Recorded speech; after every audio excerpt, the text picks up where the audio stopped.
Hi,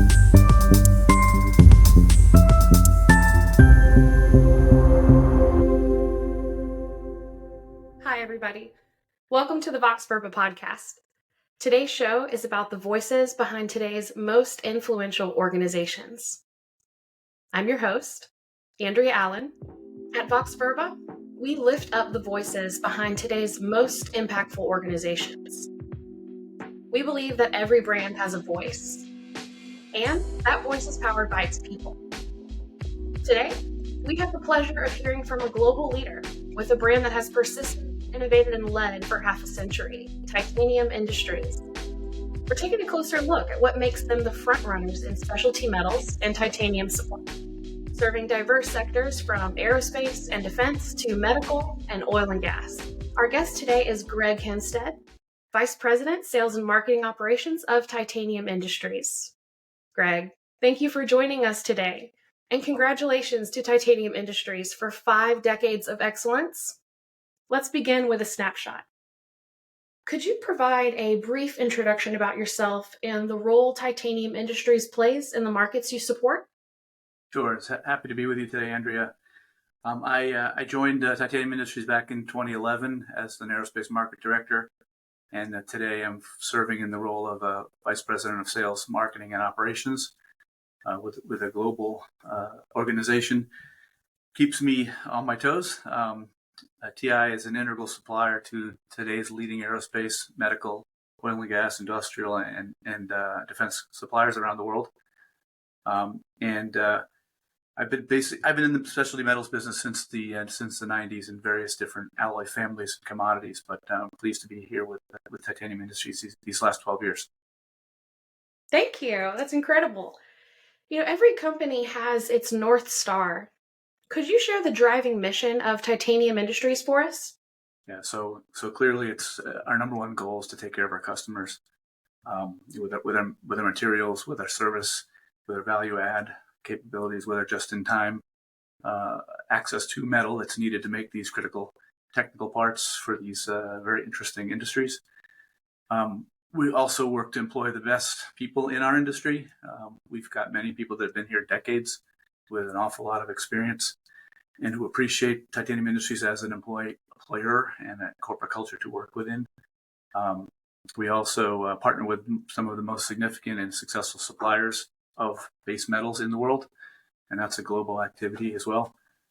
And our underlying motivation is to be a global leader in all of these aspects. Thank you, Greg. What would you say sets Titanium apart from others with similar offerings? Well, one of the aspects of the company that we're pretty proud of is we're independent. We're privately held, closely owned and operated by the Paddock family. Since 2001, we're extremely customer focused. We have a customer first mentality in just about everything we do. Flexibility is very important to us in terms of creating solutions for our customers or solving problems in innovative entrepreneurial ways. We've got, as I mentioned earlier, we've had a great team, experienced global, speaking local languages, coming from these industries that we support. We make quick decisions. As a privately held company, we make quick decisions with a long-term focus so that we're not necessarily as concerned about the end of the quarter, end of the month numbers for our investor or private equity. We don't have that dynamic within our group. And then we're continuously strengthening our network with additional service centers, additional people, additional inventory that we're providing to these most important customers. Thank you. It sounds like a lot of that centers around being customer-centric and customer-focused. Right. Let's talk a bit about who you impact in your work. Who finds the most value with what Titanium Industries offers? Yeah, it's interesting. We have most of our supply agreements are with OEMs, original equipment manufacturers, be they medical or aero or defense or industrial.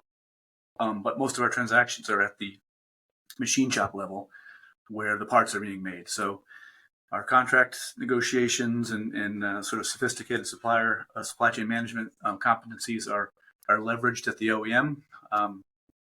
But our day-to-day transactions, the people that are customer service folks on the front line are taken care of our machine shops, sometimes mom and pop machine shops, sometimes massive machine shops. But knowing how to speak to and service both places in the supply chain is something that takes years to learn about, and we've done a good job developing as I said, the competencies within the company to be able to do both excellently. Thank you. And then some of the additional people that are important to us and our other stakeholders. It's our employees. For the people that join us, have the opportunity to work in a dynamic, growing corporate culture to develop their career path. And then, of course, the suppliers are very interested in our success. We aggregate demand from thousands of customers and bring them together into our purchasing group, which manages the inbound metal that comes from our most important mill supply base, and we partner there as well. And then, sort of lastly, our ownership, who is certainly interested in long-term profitable growth, and that's the trajectory that we've been on since they bought the company more than 22 years ago. Incredible. OEMs, original equipment manufacturers, machine shops, they're looking to you for specific services and products. Could you help me understand those better? Could you spotlight your primary services and products? Sure. What people most often come to you for? Sure. Well, it starts with for us it's a semi-finished metal. It's a bar, a plate, sheet, tube, a block, a forging, wire, something that's going to be taken and used by our customer to make a part of some system sort of downstream. So if it's titanium, we have titanium alloys in all product forms that I just mentioned. So that's certainly our core, and that's where we got started 50 years ago. Titanium semi-finished metals, and then over the years we've developed additional products in our product portfolio. We particularly advanced and developed our long product offering, which is bar. Anything that's bar or could be rec or hexagonal cross section, but it's long. We are now, in addition to titanium, stocking and supplying stainless steels, alloy steels, aluminum, carbon steels, etc., nickel-based alloys, Inconels as well, for these same machining customers that are using the titanium. And we both primarily bar product is the number one product in the company across these alloys. Plate and sheet is probably second and third behind that. And then in 2013, we made an acquisition of a company called Pierce Spafford Metals, and that brought us into this multi-metals, this more than titanium product line in a big way, and also brought us into the aerospace fastener manufacturing world. So now we're a global supplier to all of the companies that are producing fasteners that hold airplanes and engines, etc., together, starting with our base metal and, of course, their engineering and their manufacturing to make those critical components. So we're like a household name in the fastener world because of that acquisition in 2013, and then beyond the metals themselves and maybe a little bit where they're used, and we do a lot of processing in-house, and for us that's value add, and that's basically taking a bigger piece of metal and making it a smaller one or changing the dimension. Plate saws, water jet cutting machines. We also do some chamfering of bar ends, and then we also more recently have started to do centralist grinding, which helps us change the diameter or the dimension or the tolerances on a round product. And that's very important to our customers for different reasons. That's a new technology for us, and we're actually rapidly expanding there now. Wow. It's incredible to see how much Titanium Industries has grown and changed to meet the marketplace over the years. Thank you for sharing that with me. You may have already spoken a bit to this, but are there additional services or products in your portfolio that you might want to mention that you didn't already? Yes, thank you. So actually three things. So one is we've been working on our electronic connectivity with our customer base. So and that takes the form of an online quick quote app that we've developed, where customers can come in and get budgetary quotes real time, with all the automated communication and the documentation that goes along with that. And we also have developed a online forecast collection tool or platform for our key customers that are that are part of bigger contracts. It helps facilitate our collection of data and helps make it easier for our customers to submit the forecasts to begin with.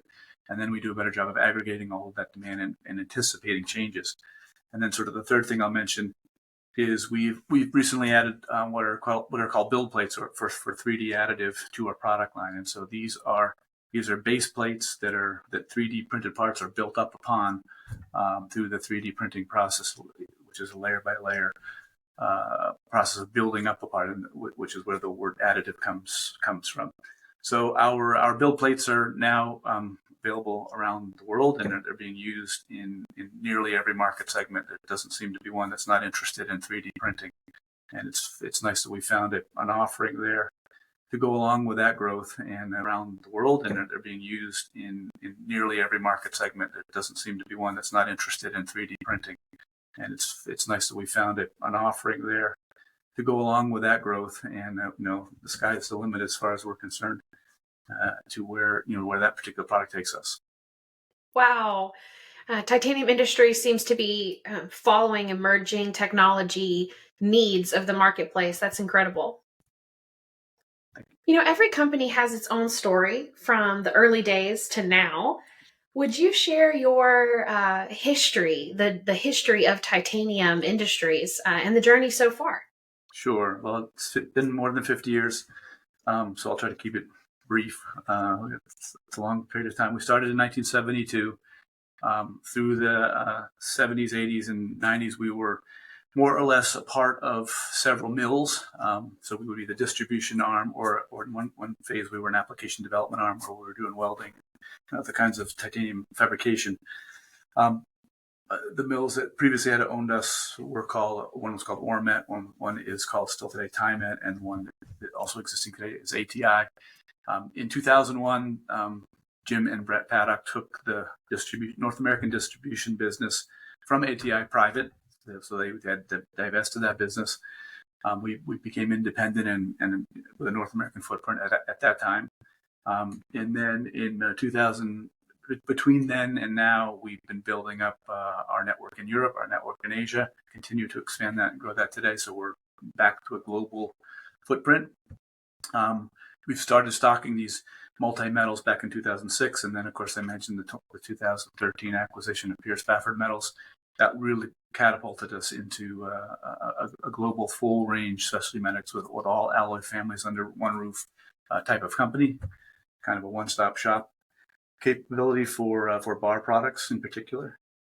And then in 2020, we opened in Germany just to put a interesting little milestone there. In the middle of COVID, we opened a facility on the continent in Europe and Germany. That was our first European-based service center.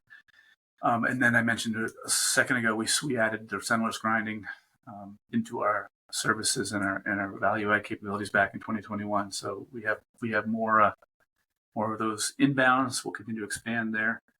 But so throughout, so that's more or less an overview of where we've been the last 50 years. Throughout these 5 decades, we've proven to be we've provided a great place to work. Corporate culture is super here. It's very satisfying to support these technical applications to these major manufacturers around the world, which are doing some pretty cool things with our metal. Incredible. What a cool journey, varied, long history. Through your time there, every journey has its milestones. Could you recount a time when you felt proud of an achievement at Titanium Industries? Sure. Well, beyond the milestones that I mentioned, of becoming a private entity, which we're certainly proud of, and acquiring Pierce Spafford Metals in 2013. One of our most proud accomplishments for the company, it comes before my time, but it's when Titanium Industries was supported a U.S. government project called the Charters of Freedom. And there's actually a long article about that on our website with a lot of technical aspects about what that project entailed, what the challenges were. But the bottom line is that we were selected in the late 90s to be part of a program that protects the original Bill of Rights and the Declaration of Independence of the United States. And so those original documents, parchment, etc., are housed and protected by cases and frames that are built from our titanium. And so we're every patriotic holiday we remember that, and it's a very cool thing to know that we're helping protect the documents of freedom of our country. What an honor. Thank you for sharing that with me. Every industry, just like proud moments, it also comes with its own challenges. What acts as an anchor for you during turbulent times? Yeah, the specialty metals market for industry is very cyclical. Normally, every decade, there's one or two pretty bad downturns. The most recent was the COVID downturn, when 25% of our business went away in 2 months. We were 50% aerospace, and 25% of that, 50% of that market went away. So we had to really make some adjustments. There's a lot of challenges. Each downturn is a little bit different, but we rely on our experienced people who know what to do, to know how to what strategies to turn to. We work together with our customers and our suppliers to solve problems. In those cases, there's an oversupply problem. So how do we slow down the supply? How do we reposition some metal? How do we get some concessions at our customer for metal that's in, things like that. And beyond that, we have 50 years of known inventory control management strategies that help us, and then we can also flex with our service center in terms of locations to control cost if we need to contract. We've done that in certain downturns in the past, and there's a lot of flexibility in the tools we have in our toolbox to be able to deal with those kind of difficulties. Thank you for sharing that with me. It's through these things, it makes me think of earlier when you shared about opening in Germany during the pandemic. It's these turbulent things that make us strong for times like that. Absolutely. When you know an industry well, like you do, you start to see prevalent myths or misconceptions. Are there any prevalent myths or misconceptions about your industry or about titanium industries that needs to be addressed? Yeah, I mean, there's two that I'll touch on. One myth is that when you buy from a distributor and you're not buying from the mill directly, you're paying an unnecessary premium in price, because we are a buy and resell company, sourcing at the mills and then supplying the machine shops. So the reality is, as when you buy something and you put it through a supply chain and you need to have it on the shelf ready for demand or unexpected demand, there are absolutely hidden costs there. We characterize them as total cost of ownership, cost of carrying inventory. There's the financing value to that. There's also the physical space and the leasing or owning of buildings to support the physical space where you're storing metal. There's value add, which I mentioned, mainly processing for us with our saws or grinders. Then there's the benefits of supply assurance. When maybe there's a premium, but the cost of a line down without our safety stock or our supply chain solution in place working for you usually will far outweigh any kind of savings from a mill direct large bulk strategy. And that's another component is, we break bulk. We buy in tens and thousands of pounds, and then we break the bulk down to 200 pounds, 300 pounds, 500 pounds here or there. And so that minimizes a smaller company's need to make commitments to large amounts of metal, and that's a service that we provide, and there's value to that. And in the end, we've got to be ultimately competitive, and so that's the other side of the fence. We can invest a lot of our money in the inventory or into equipment to process or into our network globally, but we still need to be competitive, and that's something that we never lose sight of. We think we're a best value supplier, and our thousands of customers around the world support that each day with the orders that they give us and the commitments that they make in the form of those orders. So, and then one other area just about sort of misconceptions is there. Not necessarily misconception, but there's trends and fads about sole sourcing and multi-sourcing. And right now, the world is moving towards a multi-sourcing strategy because they want supply chain resiliency, they want redundancy, they want backup supplies because of some of the supply chain interruptions that happened over the last 2 or 3 years. And the funny thing is, we as a single source can be a redundant multi-source because we're buying from multiple mills with multiple inbound flows of metal into our 14 warehouses around the world. So there's redundancy there as well. And so we typically have the answer to those two different perspectives, depending on what the trend is at the time and what in the market that we're in. Thank you for sharing that with me.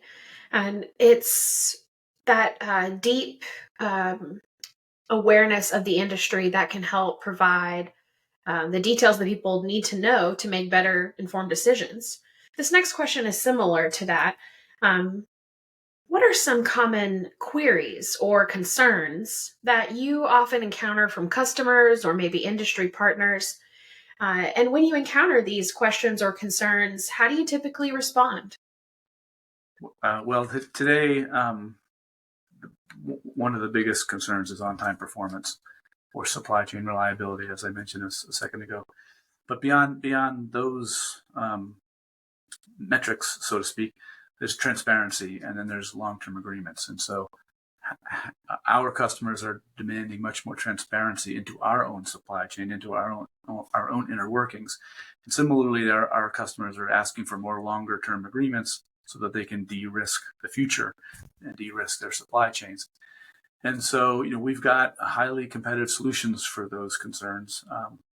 The processing we have, the processes we have internally, the deal structures that we put together to address these concerns with our customers, they also come from experience, and we can deploy different strategies, different solutions, different deal structures, as I mentioned, to meet a specific customer's needs. And those needs change over time, and we can develop flexibility in a multi-year agreement pretty well. Today, commodity price volatility is a concern, and inflation is a concern. And so one of the things we do to help with transparency is we prepare a market conditions report by out real-time information about what's happening on the mill supply base, what's happening with lead times, what's happening with nickel pricing or titanium ingot pricing. And so that's valuable. And companies come looking for that. Hey, where's the next edition of your market study report? And we don't send it to everybody. It's a proprietary piece of information, but the key accounts benefit from that. And it also helps us with discussions about price adjustments when they need to happen and why they need to happen and things like that. So it's a combination of transparency and also accuracy of information there. Thank you, Greg. Okay, let's go a little deeper. If you were to pinpoint one singular strength of Titanium Industries, what would that be? I think it would be we are relentless. We don't give up in finding solutions, in winning our share of the market. And it takes a team to do that, and it takes vision and good leadership to do that. But our customers need long-term supply chain solutions, and we relentlessly pursue the best options. Incredible. Thank you. That's one of my favorite words. Except for when it comes to my children asking for things. As we close our conversation today, Greg, is there anything that we missed that's important to cover? Yeah. So first, in addition to stating the obvious, I appreciate the opportunity to speak with you today. Amid the market that we're in right now, and there's a continuing evolution of supply chains. Some of the former supply chains out of Eastern Europe are no longer functioning. There's some decoupling with China. We have a facility in China that's doing quite well. But we are following the changing manufacturing footprint, and actually are pleased to announce that we will be opening 3 new facilities in the next 12 months. One is in Malaysia, Penang, Malaysia. One's going to be in Bangalore, India, or Bengaluru, and one's going to be in France to support aerospace growth there as well, and medical. So we're definitely a company that's not standing still, and we are looking and building and multiplying our footprint so that we follow our key customers around the world, to better support them with local solutions, stocking and processing, and to position Titanium Industries for that continued long-term profitable growth. Thank you so much, Greg. I enjoyed our time today. Your brand, Titanium Industries, is unique and valuable. In the next part of our conversation, we will talk through what your story reveals and discuss what stands out to make Titanium Industries resonate with your best people. Thanks again for being here, Greg. If listeners want to know more about Titanium Industries, please visit titanium.com. Thank you again. Thanks everyone for being here. And Greg, really appreciate your time today. Thank you very much.